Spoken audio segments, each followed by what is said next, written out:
Hello everyone, आज है 29 अप्रैल और आज इस वीडियो में हम बात करने जा रहे हैं आईडीएफसी फर्स्ट बैंक के बारे में।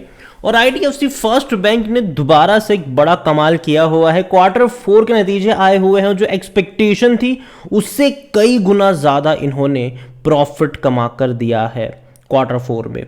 वीडियो में बातचीत करेंगे आईडीएफसी फर्स्ट बैंक के रिजल्ट्स के बारे में, साथ में ये भी डिस्कस करेंगे कि अब ये कहां तक जा सकता है। वीडियो को शुरू करो उससे पहले अगर आपने अभी तक चैनल को सब्सक्राइब नहीं किया है तो प्लीज़ अभी इसे सब्सक्राइब कर लीजिए, क्योंकि आगे भी बहुत सारे वीडियोस हैं जो आपको काफ़ी ज़्यादा हेल्प करेंगे।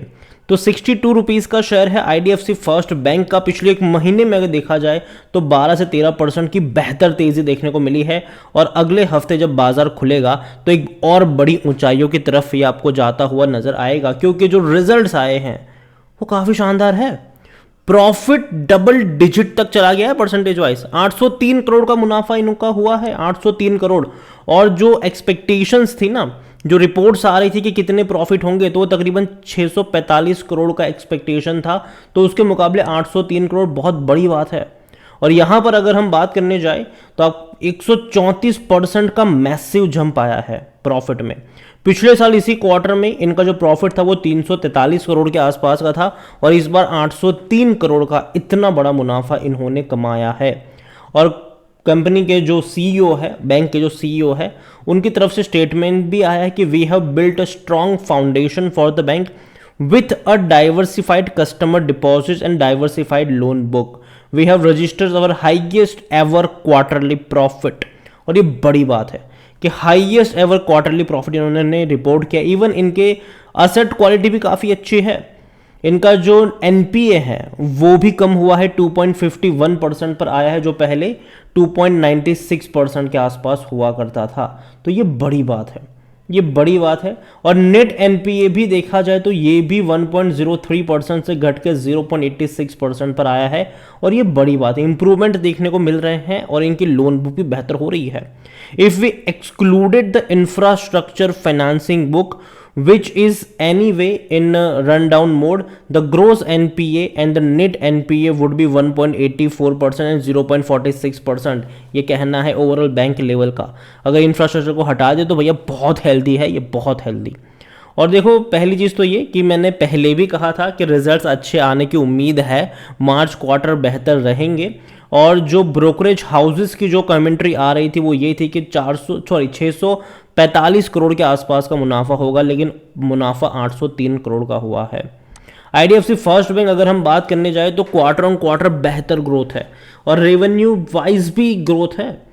6,425 करोड़ का इनका इंटरेस्ट अर्निंग हुआ है, जो पिछले क्वार्टर में 5,900 करोड़ का था, मतलब तकरीबन 9% का जंप। जो पिछले साल 4,555 करोड़ से तो और भी ज़्यादा परसेंटेज वाइज ग्रोथ देखने को मिल रही है। प्रॉफिट शानदार है, पिछले क्वार्टर में भी 604 करोड़ का प्रॉफिट था, पिछले साल 345 करोड़ के आसपास का था। तो बेहतर ग्रोथ है और बेहतर कह सकते हैं कि रिजल्ट्स है। और जब बाजार खुलेगा तो एक बड़ी तेज़ी आपको देखने को मिलेगी। यहाँ पर वॉल्यूम्स भी देखें तो अच्छे खासी क्वांटिटी में है। शेयर अगर आप देखोगे तो 6 करोड़ 75 लाख के आसपास के वॉल्यूम ट्रेड होते नजर आ रहे हैं। बड़ी क्वांटिटी में शेयर ट्रेड हो रहे हैं। इतना ही नहीं, अगर हम बात करें तो according to Moneycontrol user 42% लोग कह रहे हैं कि बेच दो, 58% लोग कह रहे हैं खरीदारी करो। पहली चीज़, बेचने की सलाह मेरी नहीं है, नहीं है। देखो, पहले क्या था कि एक रेजिस्टेंस था 60 रुपये के आसपास। अगर आप देखोगे यहाँ पर तो इससे पहले भी ऐसा हुआ है कि ये 60 रुपये से ऊपर निकला है, फिर वापस गिरा, फिर 60 रुपये के आसपास आया, फिर वापस गिरा, अभी 60 रुपये के आसपास गया था। और मैंने कहा था कि अभी जो ब्रेकआउट का जो मोड है, जो सिचुएशन है, वो कहीं ना कहीं डिसाइड करेगा इनके क्वार्टरली रिजल्ट्स के आने के बाद। और अभी जो रिजल्ट्स अच्छे आए हैं तो डेफिनेटली ब्रेकआउट भी आपको देखने को मिलेगा, और बहुत जल्दी 70 रुपये के आसपास भी आपको ये जाता हुआ नजर आ सकता है। तो रिजल्ट्स बेहतर आए ज़रूर है, और डेफिनेटली ये एक पॉजिटिव कमेंट्री होगी बैंक को लेकर। आईडीएफसी फर्स्ट बैंक के बारे में अगर हम बात करने जाए तो आईडीएफसी फर्स्ट बैंक में डिविडेंड की जहाँ तक मैं बात करूँ तो 2018 में पे किया, तो उसके बाद डिविडेंड पे नहीं किया है। रेवेन्यू में बेहतर ग्रोथ आया है। अभी 2023 के जब आंकड़े देखने को मिलेंगे अपडेट होकर, तो ये और ज़्यादा ऊपर की तरफ होंगे। आपको 22,000 से 23,000 करोड़ तक के आंकड़े देखने को मिलेंगे, जो कि अब तक का सबसे हाईएस्ट रेवेन्यू होगा। प्रॉफिट वाइज भी अब तक का सबसे हाईएस्ट प्रॉफिट होगा ये 2023 का जब आंकड़ा अपडेट होगा, क्योंकि 800 करोड़, 600 करोड़, 500 करोड़ बहुत अच्छे आंकड़े हैं क्वार्टरली। तो ईयरली अगर हम देखेंगे 2000 करोड़ से भी ज़्यादा का नंबर्स आप यहाँ पर देखोगे, जो अब तक का सबसे हाईएस्ट नंबर होगा। आईडीएफसी फर्स्ट बैंक की बात करें तो 19 का पी रेशो, सेक्टर पी भी 19 का। देखो महंगा नहीं है, सस्ता भी नहीं है, लेकिन रिजल्ट्स डेफिनेटली सपोर्ट करेंगे जब बाजार खुलेगा।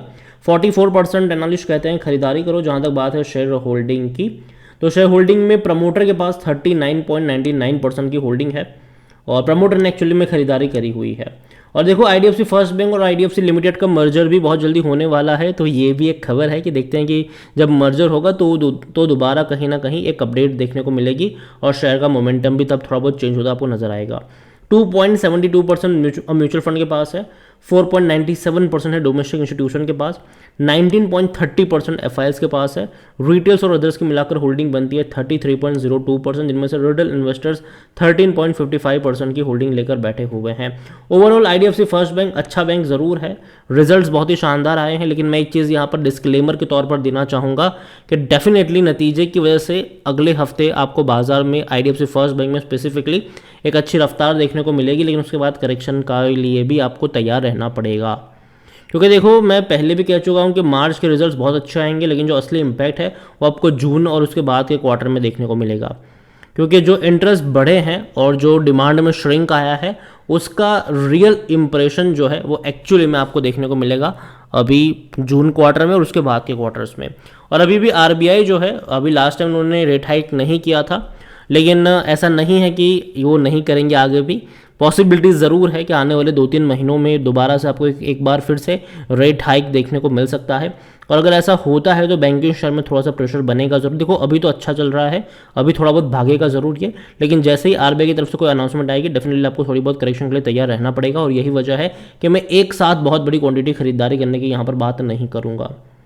थोड़ी सी क्वांटिटी चाहो तो ऐड कर लेना यहाँ पर, लेकिन एक साथ मत ऐड करना। और हाँ देखो मैं ये कह रहा हूँ कि 60 रुपये के आसपास है, डेफिनेटली मौका बनेगा यहाँ पर, लेकिन अगर ये 65-70 पे चला गया तब ऐसा नहीं है कि बाइंग का तब भी रिकमेंडेशन रहेगा, नहीं, क्योंकि उसके बाद गिरावट के लिए प्रॉफिट बुकिंग के लिए तैयार होना पड़ेगा, जाहिर सी बात है। ऐसा नहीं है कि जो रिकमेंडेशन 60 रुपये के आसपास है, 50 के आसपास है, वो 70-75 पे भी सेम रहेगी, जी नहीं, थोड़ा बहुत करेक्शन के लिए तैयार रहना पड़ेगा। क्योंकि अगर आप देखो इससे पहले भी एक बड़ी रफ्तार देखने को मिली थी, वापस से गिरा था, फिर तेज़ी आई, फिर गिरा, फिर तेज़ी आई, थोड़ा बहुत भागेगा, वापस थोड़ा बहुत करेक्शन भी दिखाएगा बीच बीच में यहाँ पर।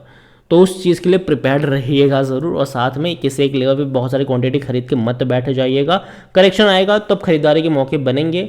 और मुझे लगता है कि अभी जो 1 महीना है वो बैंक थोड़ा सा और जोर करेगा और तेज़ी दिखाएगा, लेकिन उसके बाद के जो 2-3 महीने होंगे वहाँ पर बैंकिंग के शेयर आपको थोड़े बहुत ठंडे पड़ते हुए भी नज़र आएंगे, तो उसके लिए भी तैयार रहिएगा, ठीक है। तो डेफिनेटली लॉन्ग टर्म के लिए तो मैं आईडीएफसी फर्स्ट बैंक को पसंद करता ही हूँ। मैं मान के चल रहा हूँ कि अगर आपका नज़रिया यहाँ से 2-3 साल का है तो ये आपको 3 डिजिट तक भी ज़्यादा नज़र आ जाएगा, लेकिन इस बीच थोड़े बहुत करेक्शन भी आएंगे, थोड़े बहुत तेज़ी गिरावट दोनों ही देखने को मिलेगी बराबर के तौर पर। वीडियो को यहीं पे एंड करूंगा, पसंद आया हो तो लाइक करो, शेयर करो, चैनल अगर आप पहली बार हैं तो प्लीज़ सब्सक्राइब करें। और आईडीएफसी फर्स्ट बैंक के बारे में आप क्या सोचते हैं, रिजल्ट्स जो आए हैं उसके बारे में आप क्या सोचते हैं, बैंकिंग सेक्टर में कौन सा बैंक आपको पसंद है, वो भी आप मुझे कमेंट में लिख कर बता सकते हैं। Thank you.